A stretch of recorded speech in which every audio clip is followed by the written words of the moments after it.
One of the biggest misconceptions about trauma is also the thing that gets people stuck and not healing in this journey. And Dr. Gabor Mate said it the best. Trauma is not what happens to you.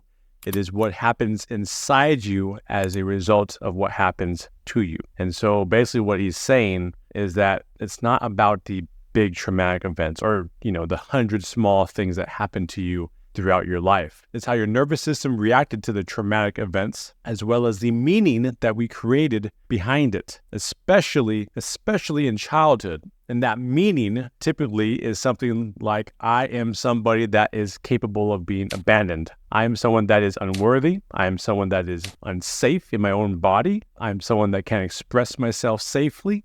I'm someone that can get rejected. All these emotional wounds. And then we learn, and then we have to learn, especially as a child, to modify ourselves to counteract the emotional wounding, coping. And we do these trauma responses. We make ourselves smaller. We suppress our feelings. We suppress our needs. Or we people please. Or we might even get very loud and aggressive to get attention back onto us if we fear abandonment. This all leads us into the 4 fear-based trauma responses. And that's the fight, flight, freeze, and fawn response. If you go into the fight response, that might look like yelling, criticizing, shouting, getting aggressive to force your needs to get met, or to force being seen, or to not be abandoned. If you have the flight response, then you don't feel safe in conflict, you don't feel safe expressing yourself, and so you have this urge to run away, pull back, to shut down. Or if you have the freeze response, you can't fight back, you can't run away, you are stuck. The only natural fear response to that is to freeze up in the same way that a gazelle freezes up in the face of a lion about to kill it, right? The freeze response is an intelligent way to try to not provoke the threat more. And then there's also the fawn response. The fawn response is people pleasing.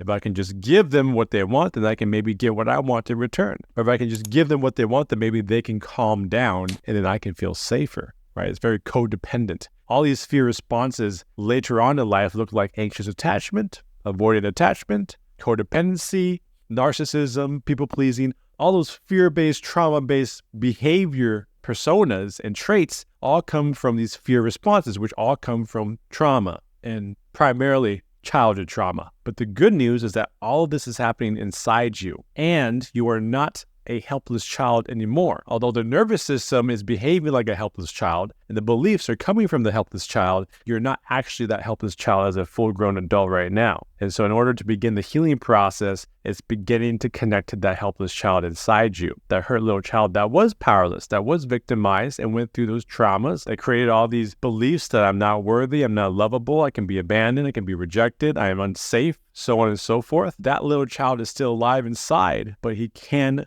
be healed by reparenting him, by doing inner child work, by doing somatic work, by connecting to the source of all these emotional pains, allowing yourself to feel it, building a relationship with all these uncomfortable emotions. By doing this, you develop a relationship with yourself, the hurt child inside, and you begin the healing process. A lot of the healing process is literally building a relationship with these painful emotions and where they really came from. And if you connect with these pains again, let's say your partner is cold and they shut down and they pull away and you feel abandoned, unseen, unheard. If you can just shift your perspective from them onto your body and start to get curious about not only how it feels, but where is this really coming from? Does this feel familiar? Is there a little child that you can visualize to connect this pain to? And oftentimes you will connect to something. When you're present with the pain and you try to be accountable for your feelings and you get really present with what that pain is, let's say is abandonment, and you feel into it and you visualize that little boy or little girl inside, you might see her at 4 or 5 years old when she did feel abandoned, maybe from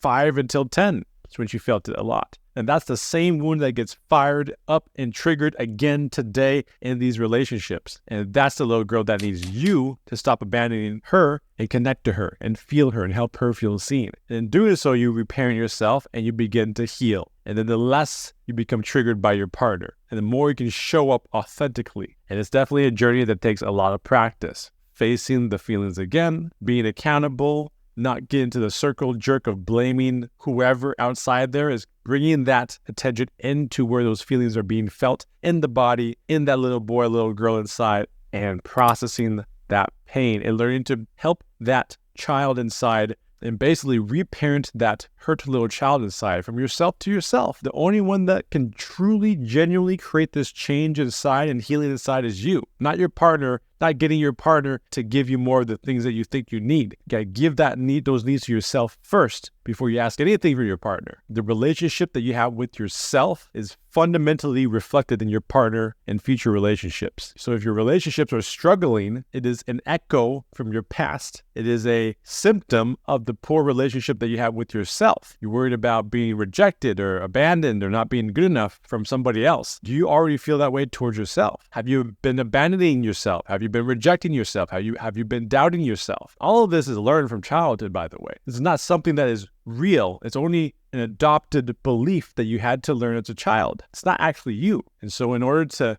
change out these vicious cycles is begin shifting and changing the relationship that you have with your emotions, the relationship that you have with yourself, and begin the deep inner work, the somatic work, how to feel your feelings, the inner child work, connecting to the traumatized, hurt child inside that all this stuff comes from, using things like the breath, getting support. It's really important to get support in this. The healing journey, healing trauma is so painful, it's painful, it's difficult. The ego wants to convince you so hard that you have to do those fear-based coping responses again and again to survive, to get your needs met, supposedly, right? The fear-based responses, the fight, flight, freeze, fawn. The ego wants you to be in a perpetual state of doing that to get your needs met. And that's just going to keep you in the hamster wheel of suffering. And so getting support to try to stay off that hamster wheel and continue to do the inner work, especially when people trigger you, that's when the work is the most important. What do you do then? How do you show up for yourself?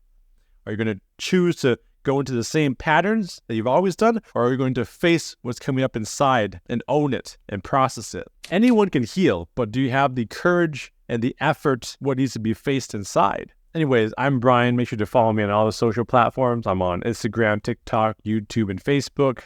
And definitely subscribe or follow me.